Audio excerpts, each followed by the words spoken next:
We're joined by Roland and Cadus. Yo! Hello guys! Hey. Seems like you're happy with your win. No. No? I'm fucking mad. Why are you so mad, Merlin? Because, Awsomniac, you're so bad. Did you prepare the rest of the lyrics for the I-52?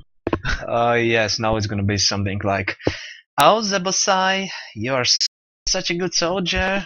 Na na na na na na. It's pretty good. I'll be sure to buy it when it comes out. We need someone with a ukulele again. I need to get Arx to bring his ukulele down. So yeah, you finished your first place in the league season. I think the last time that happened, where Epsilon entered the season and didn't win a season, like the beginning of 2012. So congratulations on finally having someone beat Epsilon. Yay! Oh, thank you. How did you find GG well played tonight? Obviously they've got new players in Hiss and Yangpai. Were they more difficult to play against than previously, or...? Are you asking me? Anyone, either of you. Oh, that's okay to speak. I know, I guess you saw in the game, like, we were worse the first 5 minutes or so of each map. So I guess, I don't know, they were to begin with, but we kind of just, we learned what they did and adapted pretty fast, like, I guess they were better, but I don't know, some things were worse too. I think maybe the English comms changes some things for them. There was more like random moments than they used to have. But yeah. the overall structure of their play was better. I don't know. I think they are. It looked like Forsaken and Shadowburn had it in for you. Have you done anything to offend them? Because they seem to go like skip jump, double jumps all the way to you. Yeah, every time they could.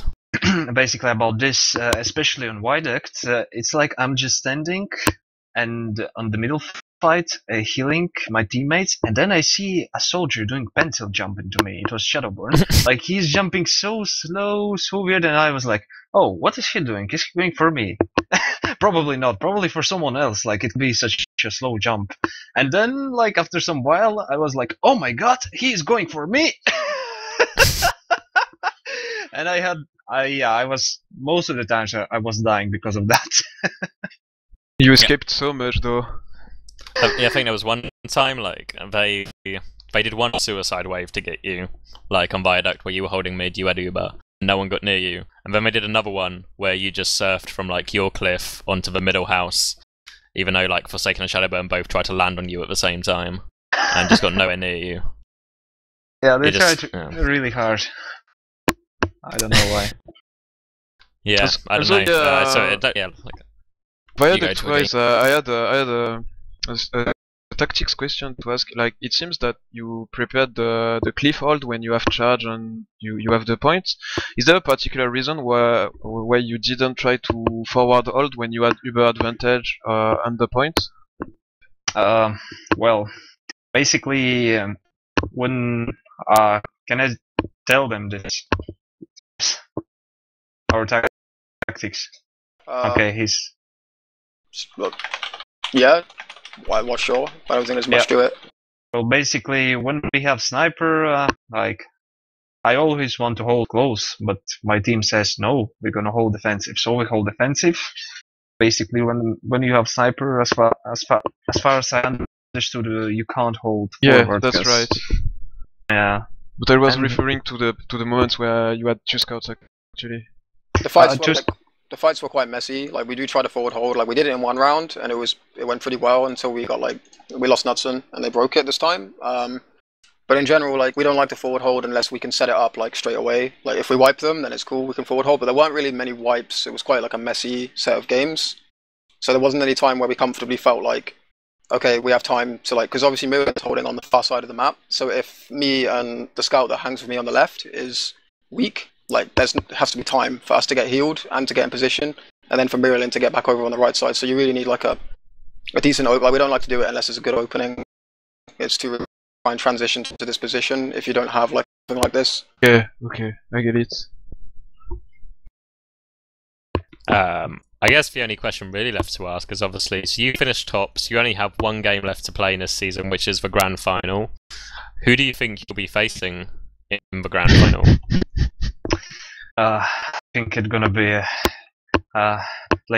GGWP. Yeah, they're so good. Shots are fired now. I'm sure it'll be Epsilon. Can you fucking imagine if Hiss was to take it from them after everything that's happened? Like, I would really love to see that. I'm sure he'd it's be going to be a complete gentleman and really a polite winner about it. You know, a really good sport about beating the team that kicked him. I don't think he'd say that much. Like, he's a decent winner. Like, can be a sore loser sometimes, but he's a good winner. Yeah, Heist is very good. Well, speaking of Heist, I don't know, like we noticed on Snakewater in particular, he really struggled to get anything done, particularly on mids. Nuts. He was either getting killed by Nutson, or he was just sticking himself in, waiting to be killed by Nutson. And he wasn't really having an impact. Was that specific to Hiss, or was that just what Nuts does? Yeah, I mean, Nutson uses the demo a lot, but Hiss wasn't. Like, there's like the start of the mid fight where the rumors aren't there. He was not achieving much. Like, I don't know, he was doing the Saurian rollout, which I do, and I was always like comfortably faster than him. And apart from a few rounds, I would always get like sticky on him as he came out. And since he knows that Nutson's going for him, it means he can't really be that far forward because it puts him down to like, if he takes one sticky, then if he takes one more, then he's like one rocket HP. So the fact he was taking this early sticky on nearly every mid kind of restricted him a bit, I think. Like, he tried switching it up, and I don't know. I don't think he was comfortable coming right side. At least it seemed that way. Did you experience by yourself the choke rollout as well? Like, I haven't seen a lot of demos do the showroom rollout until lately. Is there a particular reason for this switch on Snakewater, in your opinion? I've always showroom. Like, it's the fastest way to mid. The only advantage of rolling out bottom left for me is if you're setting your combo up from catwalk, because obviously you can set up like in this hole and get the heals on you instantly, which you can't do if you come right side. But like GGWP.pro were always sending their combo from Saurian. At least the times I saw them come out, it was nearly always Saurian. So I guess this allowed Hiss to play from this side, but I'm not sure. It's always just because it's the fastest way, but. Like, Hiss was quite slow, so I'm not entirely sure the process. In that case, you tagged him for so much damage early on that he was basically forced to wait for the next health pack before doing anything on the mids.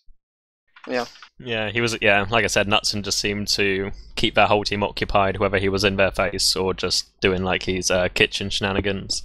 Well, yeah, it's because they rolled out Saurian almost every mid. Like, he does stuff a lot, does Nutson, but. It's not normally that successful, but they just left the whole right side open, so he could get into Saurian quite freely. Yeah, it really seemed like they couldn't adapt to it. Like, I guess what we saw for the whole pattern of the match was they started pretty strong. They got a round off you, both maps. You guys got kind of like a messy round back, like a really even round, and then as the longer the game went on, you just adapted and got better. They never seemed to adapt to your adaptation, if that makes sense. Yeah, a bit like renowned chokers in the first 10 minutes of games. So, you said you reckon you'll play Epsilon. Does this mean, do you reckon you're going to win against Epsilon as well? How do you get map pick because you're first seed as well? We get 2 out of 3, assuming it goes to 3. So you get first, presumably? Well, first and then losers. Okay, so yeah, basically. I don't know if we'll beat them, but I'm really glad that we won so that we can play like maps that I consider fun. I mean, like, you saw them beat us on Snakewater pretty comfortably, so like, and the way they played, like, this is obviously, I don't know, this seems to be the style they're going for. So like, I don't know, the maps I consider boring favor this playstyle a lot more. So I'm glad that we can at least play maps that are fun. Well, it's in your hands, isn't it? Like, they can only pick one map. Yeah. So, okay, yeah. I guess maybe leading on, because obviously I don't know if you saw, but I52.tf hit its target. 2 American teams will be on their way. What about Lang? They're 400. There's Not 5 yet. days left, and they're $400 into the $1,000 they need for Lang. Oh, sick. So I think Lang is the most. maybe we'll just give 12 grand to Lang, and he can just come live here for a few months. Set up in a 5-star resort. Just set him up in like a sort of TF2 executive casting studio for a few months. Sounds good. But yeah, so it hopefully, $600 away. Looks like Lang will make it as well. Yeah, so like, even if they don't hit it, they can surely like just extend it for Lang or something. Yeah, and we'll just open up another one, like yeah. PayPal Lang some money. West Sal. Your boy needs you. Sal, can we borrow your credit card again? Yeah. Promise you'll be back this time. Definitely, we'll write you a check. Promise, won't bounce. But yeah, just give you, I guess, GG well played doesn't give you confidence, but you know, finishing top of the league in the season is going to give you confidence, I guess, going into LAN, or is it just going to be all different because there's different teams? Well, sure, like I guess to an extent, but I mean, this is all just practice, basically. Like, I don't know. I think that's. Do you get a cup.jpg on your team page because you finish first of the regular season, or do you have to wait for the end of the playoffs to get the rewards? No pixel trophy for us yet. We need to win the playoffs. Cup.jpg are the most important part of ETF2L. Yeah. You know, the Americans will go running wearing that ETF2L first division badge winner. They will be frightened. TLR's trying to walk up to you in game, just keeps walking into you, trying to take it. But yeah, I'm out of questions really. Twiggy, do you have anything left? Yeah, I would have liked to ask you if you watched the ESEA LAN last weekend. I watched it. Were you impressed by any of these teams in particular, and do you think No. that? Oh God. Are you confident about this? I was like, first of all, I opened the stream, and my first impression was like, oh, some probably low-prem teams playing. And then, oh my God, it's Americans and the LAN! Shots fired. This will be remembered. Yeah, that's good to have confidence in life, man. Yeah, I'm sorry, but it's true. I think the intensity of the occasion impacts like how clean their play is, though. Like, there was like a lot of mistakes going on, but I think if you watch any like LAN finals, it's always going to be this way. Like the comms just turn to like, you know, adrenaline-induced panic almost. Not panic, but like everyone's yelling and everything's getting messy, and your brain is like going 3 times faster than it normally does, and you just miss these obvious mistakes. So like, I don't know. When I watch these finals, I think it's more about seeing how these teams handle the occasion rather than the actual quality of their play. Because you can see the quality of their play in the regular games. In like the finals, it's all about how you handle it. Yeah, I understand, but you will be faced to the same conditions of play in I-52. That's what is gonna be interesting. Yeah, I think the Americans always have a little advantage here. Like only a little one. Like, I'm not making excuses, but they do have like a lot more seasoned LAN players just because they have a lot more LANs. Yeah, that's true. Yeah. They get big LANs. Yeah, I'm really like looking forward to seeing this game.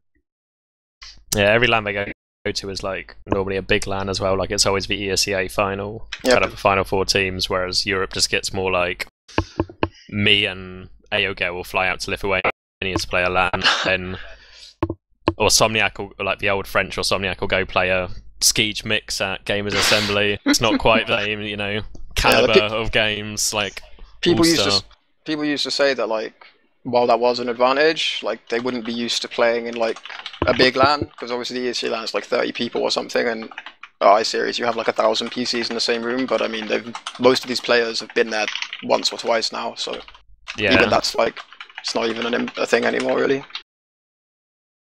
It's gonna be sicko. Gonna be wicked, yeah. So I think also Fully Charged is gonna be after this. So in 10 minutes time, maybe, depending on how prompt we are, if the other game's even finished yet. Yeah, then there's gonna be another Fully Charged, maybe Sunday. I don't want to commit this early on. There will be another. What are you doing on Fully Charged, by the way? Tonight it's gonna be all about the results this week and playoff predictions. Can I as well take a part in it? Maybe. War is MIA, so maybe we need someone else. Got amazing predictions. I will ask Admirable. I'll give a big buddy's permission and see what the ruling is. But yeah, that's going to be after this, and then I think at some point in the next week or so, we'll maybe do a big kind of Fully Charged I-52 special. We keep putting it off, but now I've said it on air, so now we have to commit to it. I'm going to force our hand. But you know, just covering all the teams that are coming, all the players from across the continent, what's going to be happening, what all the final lineups that are actually flying over from various bases are. Maybe even throw out some predictions as to what we think is going to happen. That'll be in weeks.